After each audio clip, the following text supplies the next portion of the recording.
Yes, we're going to be doing exactly what the title of the video says. Today we're going to be taking a look at Cammus C5. No BS, no long introductions, just getting straight to the point about the things that you need to know about this product. No BSing with numbers trying to impress you with something. I'm going to be reviewing this product as a beginner steering wheel user and will be telling you on examples whether I enjoyed this product or not. So without further ado, let's just get it started. Now let's start what Cammus C5 is. Cammus C5 is direct drive steering wheel, meaning that there is no cogs or anything like that, and it gives you the best feeling of power and feeling of road compared to non-direct drive steering wheels. And differentiating factor of this steering wheel is that it does not have wheel and base. Everything is right in a single package, and this single package will cost you $250, which is one of the cheapest direct drive steering wheels that you can buy on a market, period. You need to understand this, that this price does not contain the shipping price because the product is quite heavy. We're talking about more than 4 kilograms for just steering wheel, and entire packaging will be more than 5 kilograms in weight, converted to pounds, like 12 pounds or something like that. So you need to take into account the shipping price and tax and duties. Also, important thing, this wheel does not have a table mounting system, at least not in the packaging. If you do not want to mount this to the rig, by the way, this is the rig mountable right from the get-go. If you want to mount this to the table,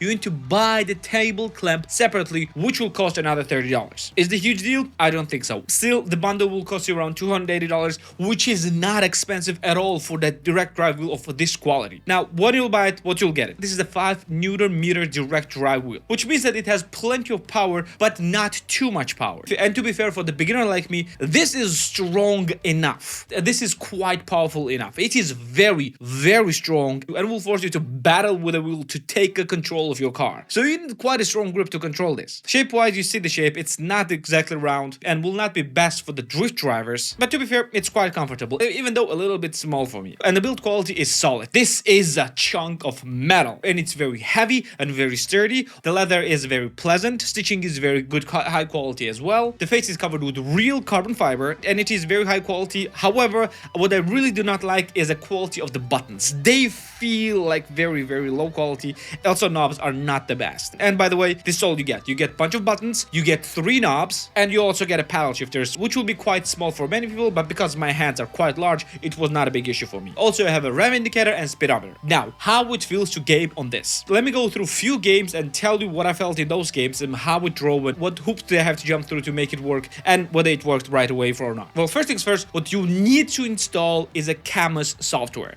You need to install this in order to get maximum from this. Yes, for some games it worked without this right from get-go, but for the most it will not. So just install the Cammus software and play with settings in the Cammus software, like with the steering range, because yeah, this thing is insane. 2,520 degrees of range, meaning that it can rotate 3.5 times on each side. So you need to set up what range you want to have. Also, you can set up the power, damping, friction, inertia, and spring in order to get this exact same feeling that you want to have. And also, you can launch the games right from here if you have it installed through Steam. And the first game that I tested was actually one of my favorites, Euro Truck Simulator 2. Right from the get-go, with the software installed, it ran pretty well. All I need to do is just set up some buttons in the settings, because yeah, Euro Truck Simulator does not set up all the buttons for you. You need to set up all the buttons yourself, and you are good to go. The steering wheel works perfectly. You feel the weight of your truck, you feel all the hits, all the bumps, and everything is simply perfect without any issues. The rev indicator works perfectly, and the speedometer worked perfectly as well. So this game works with Cammus C5 perfectly, and it's perfect for the games like that. Next game that I tested was Assetto Corsa. And Assetto Corsa is actually a very important one because it is a sim racer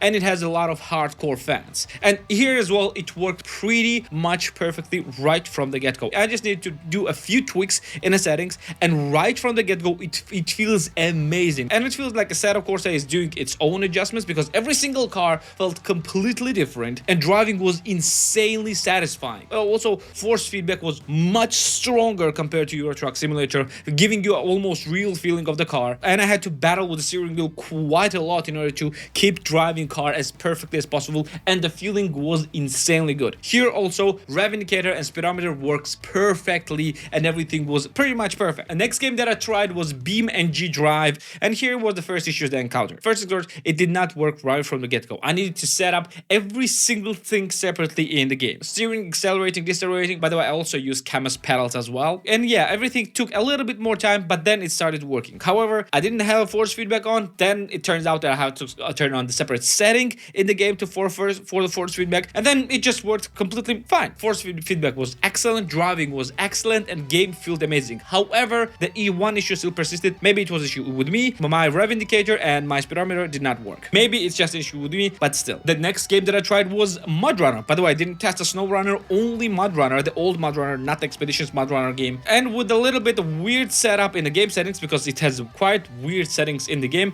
it worked quite perfectly. And the force feedback here was the strongest of all the games. Because yeah, maybe because it was of the terrain, but it felt quite amazing to drive trucks while off-roading, and it was insanely cool. However, the issue here was that rev indicator and the speedometer did not work here as well, which was quite a shame. One more game that I tested, which I do not have the footage for, was Forza Horizon 5. And Forza Horizon 5 has one issue, that it's not working with Cammus C5 natively, and to turn on the setting, turn on Forza Horizon 5 helper setting in the Cammus software, and when you do, after that it works pretty much as advertised. You have amazing driving, you have amazing force feedback, but again you don't have a rev indicator and speedometer, which also was quite a shame. And that was all the games that I tested before this review. I will probably test a few more, and maybe I'll create an update video, but overall it felt quite amazing for the wheel that costs only $250. Let's say the full wheel price $280. It felt absolutely amazing. I absolutely loved using this thing. It's strong, it's compact, it feels amazing, even though looks is not the best. I really don't like the Cammus logo in the middle, but still I really don't care. Only two issues that I have with this wheel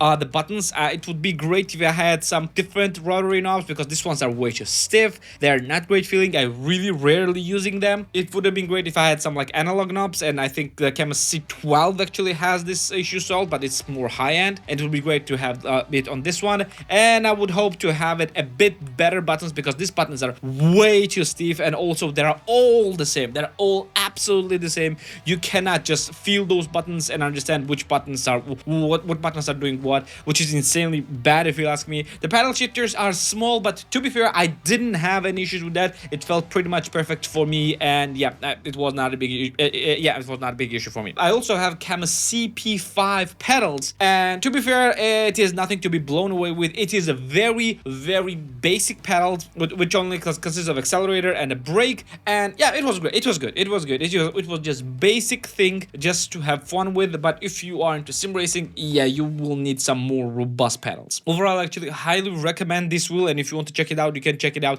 in the description down below, and I also managed to get a discount code for you, so you can get also additional discount for the wheel. Well, by the way, if you want to check out my video about the Assetto Corsa, you can watch it right here, or if you want to check out my review of Forza Horizon 5, you can check it right here as well. And yeah, don't forget to subscribe right here as well. This will be it for today, and I'm gonna see you in the next one. Take care.